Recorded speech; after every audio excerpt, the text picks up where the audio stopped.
Dans cet épisode, il est montré que Ganga s'inquiète. La fille de Marie, Raki Ganga, entend la voix. Ganga dit « Mais mon Raki, venez ici !» Ganga les voit tous les deux. Je cours derrière eux et je tombe. Pulkit et Palash soulèvent Ganga. Venons-en à Ganga. Ce qui s'est passé, Ganga reste. Je viens de regarder Marie. Pulkit dit vraiment vu, dit Palash. Ce sera ta sœur. Comment puis-je être ici? Ganga pense que je dis la vérité. Elle porte un sari de couleur bleue et sa fille Raki est également avec elle. Cherchons plus Marie vers Gangapur. Palash dit que tu vas ici et j'y vais, et appelle son homme que tu n'as pas encore attrapé Marie. Garde à l'esprit que Marie ne devrait pas attraper Ganga. Je distrais Ganga. Sagar dit à l'inspecteur que « Monsieur l'inspecteur, veuillez appeler Ganga et demander « Je vais bien ». L'inspecteur dit pourquoi ce qui est arrivé à Ganga, Ganga doit être lourd. Gunsagar dit non. Elle est allée au village de Mary pour la retrouver, car après le jour de la mort de Janvi, Mary n'est pas venue. L'inspecteur dit que nous pourrons alors obtenir des indices si Mary est retrouvée. Sagar dit que bien sûr, c'est pourquoi Ganga le recherche. Je dis que je vais te faire parler. Il commence à partir. Alors Sagar revient et dit bien. Sagar dit que Ganga vous a parlé de son rapport. Selon lui, le rapport contenait des empreintes digitales sur la seringue. Que ce rapport soit arrivé ou non, c'est parce que nous ne l'avons pas reçu. Sagar dit que je ne sais pas quel rapport, puis l'inspecteur dit que j'avais dit à la classe que le jour de la mort de Janvi, une seringue avait été trouvée dans sa chambre, sur laquelle il y avait les empreintes digitales de quelqu'un. Mais le rapport n'est pas arrivé. Encore. Mais Sagar dit que je pense que Ganga ne le sait pas. Sinon elle me l'aurait certainement dit. L'inspecteur dit que la classe m'avait dit d'en parler à Ganga dès mon départ. Sagar commence à se demander ce qui pourrait être possible pour que Prash ne l'ait dit à personne. Palash refuse. Il dit « Regardons ça, pas de ce côté et appelle quelqu'un. » Niranjan est triste à la maison. Je lui apporte de la nourriture et lui dis de ne pas s'inquiéter. Mangez cette nourriture, mais Niranjan lui tient la main et lui dit que vous avez mangé la nourriture. J'ai parlé à un très grand avocat de Delhi, tout se passe bien. Sagar rentrera bientôt à la maison. Elle se met à pleurer et dit que s'est-il passé? Sagar est devenu très loin de nous, et la santé d'Amadji se détériore également. Vous ne savez pas quelle erreur nous avons commise? Niranjan dit que vous ne pouvez pas perdre courage comme ce Madhuri. Amadji a raison de dire que Dieu ne sait pas quelle épreuve il nous soumet, mais nous ne devons pas perdre. Nous devons nous battre ensemble, et si nous restons ensemble, nous sortirons notre fils rapidement, et nous devrions également avoir la force de nous battre, et donc la nourriture est très importante. Il met de la nourriture dans la bouche de Madhuri. Madhuri nourrit de la nourriture sans moteur. Pendant ce temps, Supriya vient et dit que la mère et la grand-mère ne sont pas dans leur chambre. J'ai vu toute la maison. Niranjan dit que je vais regarder dans la rue et venir. Toute bonne fortune s'en va. Niranjan demande à tout le monde dans la rue. Un homme dit oui, j'ai vu Amma y aller. Niranjan va voir Amma. Je cours après Amma et je lui dis tout de suite. Où vais-je? Amma dit que je vais au Ghat. Elle prie pour que Lal rentre rapidement à la maison et se met à pleurer. Niranjan dit à Amma que tu ne peux pas aller au Ghat. Vous êtes malade. Le médecin vous a interdit de vous lever de votre lit et vous êtes venu ici sans en parler à personne. Tu rentres à la maison avec moi. Amma commence à le combattre et dit que tu ne fais rien. Tu dis juste que Lala reviendra à la maison après avoir été une si grande juge. Nehru, il y a un mauvais esprit dans notre maison qui est à l'origine de tout cela. Je ne me sens pas bien. Nehru dit que maintenant je ne suis plus rien de tel. Reposez-vous simplement, puis elle dit. Comment dois-je me reposer? Je ne sais pas si mon fils y a mangé quelque chose ou pas. Le message ne peut pas rester silencieux. Qui sait, quelqu'un pourrait le frapper. Non, dit-il. Arrête.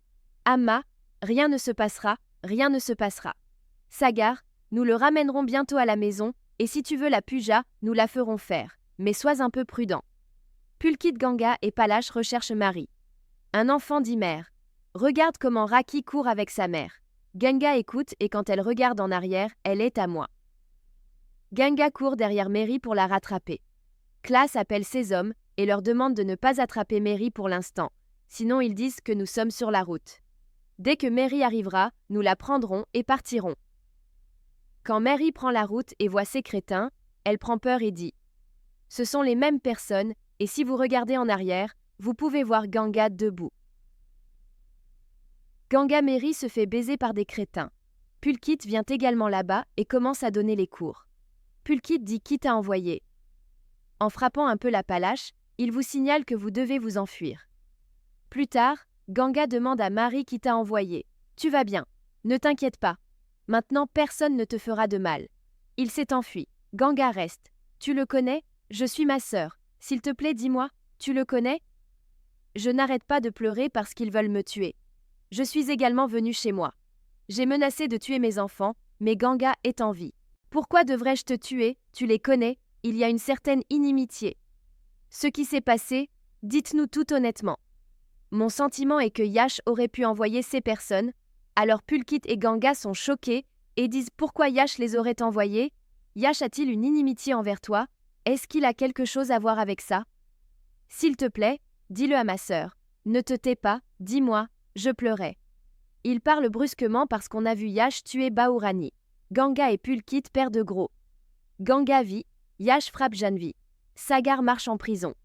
Il est inquiet et se demande pourquoi il n'a parlé à personne de la seringue dans la classe. Je ne l'ai même pas dit à Ganga. Niranjan vient à la rencontre de Sagar. Il a vu Sagar bouleversé. Sagar dit papa. Sagar dit qu'elle est assise avec papa. Je lui raconte rapidement ce truc de seringue, tu sais? Niranjan demande quelles empreintes digitales se trouvaient sur la seringue. Sagar raconte tout sur quelle seringue mais les appelle moteurs. Nous avons appris quelque chose d'aussi important après si longtemps. Il parlerait fort. Mais Sagar dit « Papa, tais-toi, Palash savait tout, mais il ne l'a dit à personne. Pas même Ganga. Si Ganga l'avait su, elle nous l'aurait certainement dit. » Sagar dit que ces empreintes digitales peuvent être un indice important pour nous. Niranjan dit « Oui, je vais le découvrir maintenant. Je fais de mon mieux. » Sagar dit de le découvrir. J'ai reçu un appel de Ganga. Elle était allée à la rencontre du mariage. Niranjan dit que je vais essayer de sortir et de parler à Ganga. Vous prenez soin de vous. Niranjan sort et appelle Ganga, mais ne reçoit pas le téléphone de Ganga. Alors il dit qu'il appellera plus tard. Il donne à boire à Marie et lui dit de ne pas s'inquiéter, d'arrêter de pleurer et de nous dire clairement ce qui lui est arrivé ce jour-là. Mary ne fait que pleurer. Mary raconte que ce jour-là, je suis allée dans la chambre de la belle-fille. J'ai dit que je nettoierais ta chambre. Mais la belle-fille a dit « Non, fais-le plus tard. » Mais selon le souhait d'Amma, je suis partie par la porte arrière. Je nettoyais par la porte arrière lorsque j'ai entendu du bruit. Quand j'ai vu, Yash Bahu ressemblait à une reine. La belle-fille essayait de toutes ses forces de se libérer. Mais Yash a commencé à s'embrasser 3 fois. Faites-le tomber sur le canapé, puis injectez-lui à nouveau. Yash disait à sa belle-fille Rani d'envoyer tout l'argent de Sagar sur mon compte. Elle envoie tout l'argent sur son compte. Puis soudain, le bruit de l'océan se fait entendre. Voyant cela, il a peur et pend Bahurani au ventilateur. Et il a sauté par la fenêtre et s'est enfui. Mary se met à pleurer et dit que Yash a peut-être appris que je l'avais vu. C'est pour ça que des hommes de main ont sonné chez moi. Il va me tuer. Je quitterai Bénarès. Ganga dit n'ayez pas peur, nous sommes avec vous. Quoi que vous nous ayez dit, allez simplement au tribunal et dites-le. Mais Mary se lève et dit que je n'irai pas au tribunal. Je ne peux pas le dire. Que dirait une femme ordinaire comme moi à quelqu'un? Ganga dit « Écoute-moi, toi seul peux sauver l'océan.